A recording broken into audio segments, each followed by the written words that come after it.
누가복음 4장 14절에서 30절까지 말씀 함께 읽겠습니다. 예수께서 성령의 능력으로 갈릴리에 돌아가시니 그 소문이 사방에 퍼졌고 친히 그 여러 회당에서 가르치심에 무사람에게 칭송을 받으시더라. 예수께서 그 자라나신 곳 나사렛에 이르사 안식일에 늘 하시던 대로 회당에 들어가사 성경을 읽으려고 서심해 선지자 이사야의 글을 들이거늘 책을 펴서 이렇게 기록된 데를 찾으시니 곧 주의 성령이 내게 임하셨으니 이는 가난한 자에게 복음을 전하게 하시려고 내게 기름을 부으시고 나를 보내사 포로된 자에게 자유를 눈먼 자에게 다시 보게 함을 전파하며 눌린 자를 자유롭게 하고 주의 은혜의 해를 전파하게 하려 하심이라 하였더라.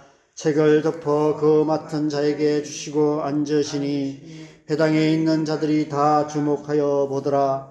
이에 예수께서 그들에게 말씀하시되 이 글이 오늘 너희 귀에 응하였느니라 하시니 그들이 다 그를 증언하고 그 입으로 나오는 바 은혜로운 말을 놀랍게 여겨 이르되 이 사람이 요셉의 아들이 아니냐.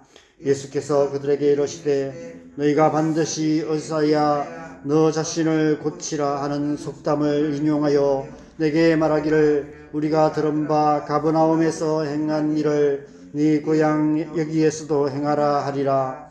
또 이르시되 내가 진실로 너에게 이르노니 선지자가 고향에게서는 환영을 받는 자가 없느니라. 내가 참으로 너희에게 이르노니 엘리야 시대에 하늘이 3년 6개월간 닫히어 온 땅에 큰 흉년이 들었을 때에 이스라엘에 많은 과부가 있었으되 엘리야가 그중 한 사람에게도 보내심을 받지 않고 오직 시돈 땅에 있는 사렙다의 한 과부에게 뿐이었으며 또 선지자 엘리사 때에 이스라엘에 많은 나병 환자가 있었으되 그 중에 한 사람도 깨끗함을 얻지 못하고 오직 수리아 사람 나아만 뿐이었느니라.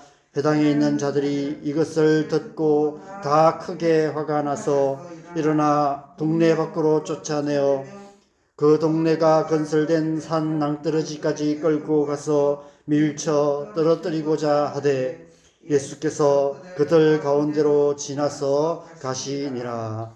아멘. 예수님께서 성령으로 세례를 받으신 후 성령으로 충만하셔서 광야에서 40일 동안 성령에 이끌려 마귀에게 시험을 받으셨습니다. 오늘 본문에서는 마귀의 시험을 이기신 후에 성령의 능력으로 갈릴리 나사렛 회당에 오셔서 우리가 잘 아는 이사야 61장 1절 말씀을 선포하십니다. 주의 성령이 내게 임하셨으니 이는 가난한 자에게 복음을 전하게 하시려고 내게 기름을 부으시고 나를 보내사 포로된 자에게 자유를 눈먼 자에게 다시 보게 함을 전파하며 눌린 자를 자유롭게 하고 주의 은혜의 해를 전파하게 하려 하심이라. 마귀의 시험을 이기신 예수님께서 마귀의 권세 아래 있던 이 세상을 향해 하나님 나라의 복음을 선포하시기 시작하신 것입니다. 오늘 본문에서 우리가 먼저 주목해 봐야 할 말씀은 16절에 예수님께서 가장 먼저 그 자라나신 곳 나사렛에서부터 하나님 나라의 복음을 선포하기 시작하셨다는 말씀입니다. 가장 먼저 예루살렘으로 올라가셔서 예루살렘 성전에서 하나님 나라의 복음을 선포하는 것이 더 효과적이지 않았을까요? 이 세상의 방식은 그렇습니다. 이 세상은 효과적인 방식을 중요하게 생각합니다. 그러나 하나님 나라의 복음을 전하는 데는 효과적인 방법이 따로 없습니다. 하나님 나라의 복음을 전하는 데는 왕도가 따로 없습니다. 우리가 지금 살고 있는 그곳에서 묵묵히 하나님 나라의 복음을 선포하는 삶을 살아가야 하는 것입니다. 우리가 살아가는 삶을 통해 내가 서 있는 그 땅에 내가 살아가고 있는 우리의 삶의 자리에 하나님 나라를 이루어 가야 하는 것이죠. 지난 2000년의 기독교 역사는 그렇게 이루어져 왔습니다. 물론 하나님의 특별한 부르심을 따라서 이방 땅으로 나아가 복음을 전했던 수많은 선교사님들의 생명을 건 헌신이 있었지만 그러나 그 땅에 복음이 뿌리를 내리고 교회가 세워지고 하나님 나라가 이루어지게 된 것은 그 땅에 살아가던 하나님의 백성들의 삶을 통해서였습니다. 예수님께서 그 자라나신 곳에서 일상의 삶을 살아가는 삶의 현장에서 하나님 나라를 향해 사셨다고 말씀하고 있습니다. 그렇게 예수님처럼 살았던 수많은 무명의 그리스도인들에 의해서 하나님 나라의 역사가 이루어져 왔던 것입니다. 그래서 우리는 오늘 하루 우리의 삶의 자리에서 잘 살아야 하는 것입니다. 지금 여기 우리가 살아가는 삶의 모든 현장에서 하나님 나라를 이루어가는 삶을 살아야 하는 것이죠. 오늘 하루 저와 여러분의 삶이 그런 삶 되시기 바랍니다. 우리의 가정에서, 우리의 직장에서, 우리의 이웃들 가운데서 하나님 나라를 이루어가는 복된 하루 되시기 바랍니다. 22절 이후의 말씀은 예수님께서 전하신 하나님 나라의 복음에 대한 사람들의 반응을 기록하고 있습니다. 마지막 28절에서 30절을 보면 회당에 있는 자들이 다 크게 화가 나서 예수님을 이끌고 낭떠러지로 끌고 가서 밀쳐 떨어뜨리려 했습니다. 예수께서 그들 가운데로 지나서 가셨다라고 말씀하고 있습니다. 도대체 예수님께서 무슨 말씀을 하셨길래 이렇게 반응할까요? 이 세상이나 세상에 있는 것들을 사랑하는 사람들로 가득한 이 땅에 하나님 나라의 복음을 전하는 것은 그 자체만으로도 별로 환영받을 만한 일이 못 됩니다. 이 세상이 교회를 싫어하고 그리스도인들을 미워하는 것은 지극히 당연합니다. 물론 오늘날 이 땅의 교회와 그리스도인들이 지탄받을 만한 짓을 해서 손가락질을 당하는 면도 많이 있지만 그 이유가 아니더라도 역사 속에서 교회는 늘 핍박을 받아왔습니다. 마귀의 권세 아래에 있던 세상이 호락호락 하나님 나라의 복음을 받아들일 리가 있겠습니까? 24절에 예수님께서 내가 진실로 너희에게 이르노니 선지자가 고향에서는 환영을 받는 자가 없느니라 말씀하신 대로 우리 그리스도인들은 이 세상에서 환영받지 못하는 사람들일 수밖에 없습니다. 그래서 요한복음 15장 19절에서 예수님께서 제자들에게 이렇게 말씀하셨습니다. 너희가 세상에 속하였으면 세상이 자기의 것을 사랑할 것이나 너희는 세상에 속한 자가 아니요 도리어 내가 너희를 세상에서 택하였기 때문에 세상이 너희를 미워하느니라. 그 다음 장인 요한복음 16장 33절에서는 이렇게 덧붙이셨습니다. 이것을 너희에게 이루는 것은 너희로 내 안에서 평안을 누리게 하려 함이라. 세상에서는 너희가 환난을 당하나 담대하라. 내가 세상을 이기었노라. 그래서 우리는 그 어떤 상황 속에서도 그 어떤 핍박 가운데서도 두려워하지 말고 담대해야 합니다. 오늘 본문 마지막에 예수님의 모습을 보시기 바랍니다. 분노에 사로잡힌 무리들이 예수님을 낭떠러지까지 끌고 가서 밀쳐 떨어뜨리려 했습니다. 예수님을 죽이려 했습니다. 그런데 예수님께서는 그들 가운데로 지나서 가셨다라고 말씀하고 있습니다. 어떻게 된 상황인지 추측해 본다면 그런 극한 상황에서도 죽음조차도 두려워하지 않고 담대히 갈 길을 가시는 예수님 앞에서 그들은 길을 비켜줄 수밖에 없었지 않았을까 싶습니다. 이 땅의 교회의 역사는 늘 그래왔습니다. 교회를 낭떠러지까지 끌고 가서 밀쳐 없애버리려는 끊임없는 악한 시도들이 있었지만 하나님 나라의 복음은 지금도 여전히 멈추지 않고 담대히 열방을 향하고 있습니다. 그 속에서 죽음조차 두려워하지 않고 담대히 믿음의 삶을 살고 있는 하나님의 사람들이 있기 때문입니다. 바로 저와 여러분이 그런 사람인 줄 믿습니다. 죽음조차 두려워하지 않고 담대히 하나님 나라를 향해 살아가는 저와 여러분의 삶을 통해서 이 땅 가운데 하나님 나라가 이루어지게 되는 줄 믿습니다. 그런데 오늘 그들이 이 예수님의 말씀에 크게 화를 내며 예수님을 낭떠러지로 밀쳐 떨어뜨리려 했던 더 중요한 이유가 있습니다.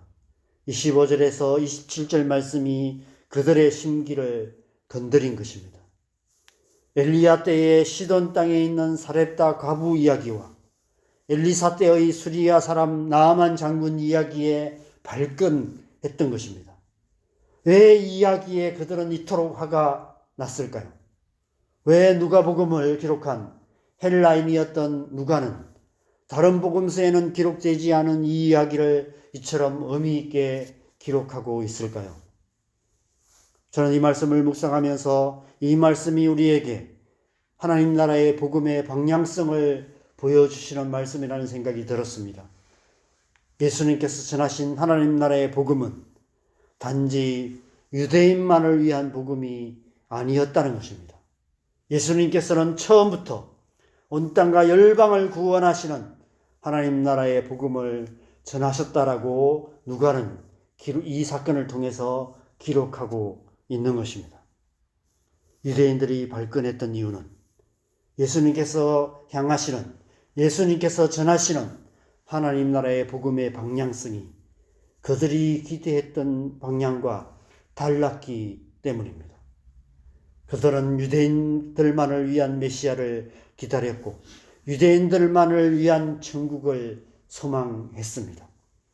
그들은 유대인들만 구원을 받을 거라고 믿었습니다.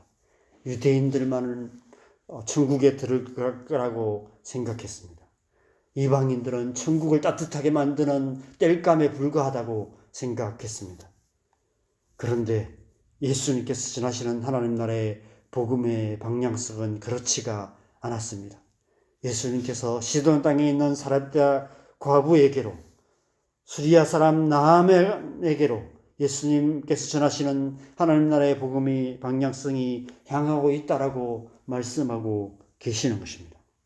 유대인을 넘어서서 이방인들에게로 온 땅과 열방으로 향하시는 그 하나님 나라의 복음의 방향성에 그들은 저항할 수밖에 없었던 것입니다. 그래서 그들은 분노하며 예수님을 낭떠러지 끝으로 몰아가려 했습니다. 그러나 예수님께서는 개의치 않으시고 담대히 그들 가운데로 지나서 가셨습니다. 하나님 나라의 복음의 방향성을 따라 가셨던 것입니다. 감히 누가 그 앞을 막았을 수 있겠습니까? 하나님 나라의 복음이 향하는 그 길을 누가 막을 수 있겠습니까? 지난 2000년 동안 하나님 나라의 역사의 강물은 그렇게 열방을 향해서 흘러왔고 지금도 이 땅을 굽이쳐 도도히 온 땅과 열방을 향해 나아가고 있습니다. 여러분, 이것이 하나님의 백성된 우리가 살아야 할 삶의 방향성인 줄 믿습니다. 먼저 그의 나라와 그 의를 구하는 삶을 살아야 합니다. 하나님 나라의 복음의 방향성에 맞는 삶, 하나님 나라의 복음의 방향성을 따라 살아가야 하는 것입니다. 우리의 삶의 모든 행위들이 하나님 나라의 방향성에 맞는 삶이 되어야 하는 것입니다. 여러분, 어떤 삶을 살기 원하십니까? 사람들에게 떠밀려 멸망의 벼랑으로 향하는 삶을 사시겠습니까? 세상을 거슬러 하나님 나라를 향하는 삶을 사시겠습니까? 신앙생활이란 날마다 순간마다 하나님 나라를 향해 살아가는 삶인 줄 믿습니다. 오늘 하루 저와 여러분의 삶이 그런 삶이 되시기 바랍니다. 이 땅을 사는 우리의 남은 날들이 이 세상 사람들 가운데를 지나서 하나님 나라를 향해 담대히 나아가는 삶 되시기를 주님의 이름으로 간절히 축원합니다. 우리 함께 기도하겠습니다. 하나님께서 우리를 하나님의 백성으로 부르셨습니다.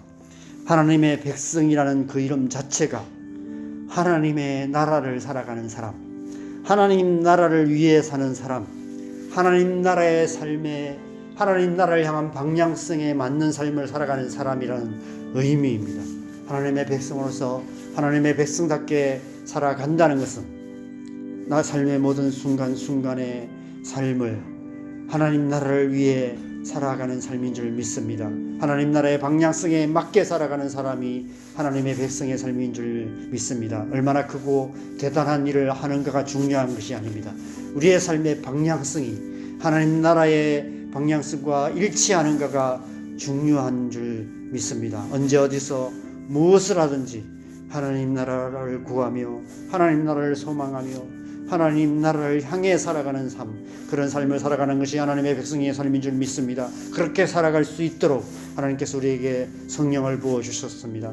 성령으로 충만하여서 성령의 능력에 힘입어서 세상을 거슬러서 사람들 사이를 지나서 하나님 나라를 향해서 담대히 죽음조차도 두려워하지 않고 담대하게 나아가는 삶, 그런 삶을 살아가야 되는 줄 믿습니다. 오늘날 우리가 그렇게 살아갈 수도 있도록 우리의 남은 날들을 그렇게 살아가기로 다시 한번 결정하면서 이 시간 주의 성령으로 우리를 충만케 하셔서 오늘날도 하나님 나라를 향해 살아가는 복된 하루 살아가게 하여 주시옵소서. 우리 함께 기도하셨으면 좋겠습니다. 기도하시겠습니다. 하나님 아버지, 우리를 하나님의 백성으로 불러주셔서 감사합니다.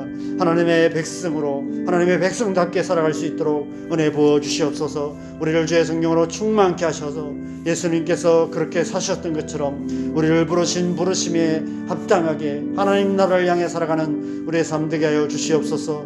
언제 어디서 무엇을 하든지 우리의 삶의 자리에서 우리의 삶의 방향성이 하나님 나라를 향하게 하시고 먼저 그의 나라 그 일을 구하게 하시고 주님, 우리의 삶의 모든 행위들이 하나님 나라의 방향성에 맞는 삶 살아가는 우리의 삶 되게 하여 주시옵소서. 세상이나 세상에 있는 것들을 사랑하며 주님, 세상에 떠밀려서 멸망의 벼랑으로 향하는 그런 삶이 아니라 세상을 거슬러서 사람들 사이를 지나서 하나님 나라를 향해서 담대히 나아가는 우리의 삶 될 수 있도록 주님 역사하여 주시옵소서. 세상이 뭐라고 해도 우리는 하나님의 부르심을 따라서 하나님만 바라보며 하나님의 인도하심을 따라 살아가는 우리의 삶 되게 하여 주시옵소서. 오늘 하루 삶의 모든 순간순간마다 성령의 도우심과 성령의 함께하심과 성령의 충만한 은혜를 힘입어서 오늘 하루 우리의 삶 속에서 하나님의 백성으로서 하나님의 백성다운 삶을 살아감으로 우리의 가정 가운데서 우리가 살아가는 삶의 일상 속에서 하나님 나라를 이루어가는 하나님의 백성으로 살아갈 수 있도록 은혜 베푸시고 주님 함께하여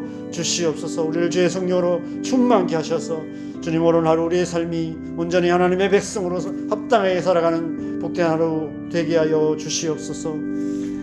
이 새벽에도 우리가 세 가지 기도 점을 갖고 기도하겠습니다. 우리의 가정과 우리의 자녀들을 위해서 기도하겠습니다. 우리의 가정 가운데 하나님 나라가 이루어질 수 있도록 우리의 자녀들 가운데 성령의 은혜를 부어주셔서 우리의 자녀들이 하나님의 은혜로 충만하여서 하나님의 백성으로 살아갈 수 있도록 우리 자녀들에 속해 있는 모든 자녀들, 청년들 하나님의 은혜 부어주시도록 기도하십시다. 교회 안에 하나님의 영을 충만하게 부어주셔서 교회가 이 땅 가운데 하나님 나라를 이루어가는 교회 되게 하여 주시도록 기도하시고 이 나라의 민족 하나님께서 하나님의 공의, 하나님의 능력의 손길로 붙들어 주셔서 속히 이 혼란이 끝나고 하나님의 나라, 하나님의 뜻이 이루어질 수 있도록 북한 땅 가운데도 주의 복음이 선포되는 역사가 속히 이루어질 수 있도록 우리 함께 기도하시고, 자, 이렇게 기도하시다가 들어가시면 되겠습니다. 기도하겠습니다. 하나님 아버지, 이 새벽에 우리가 우리의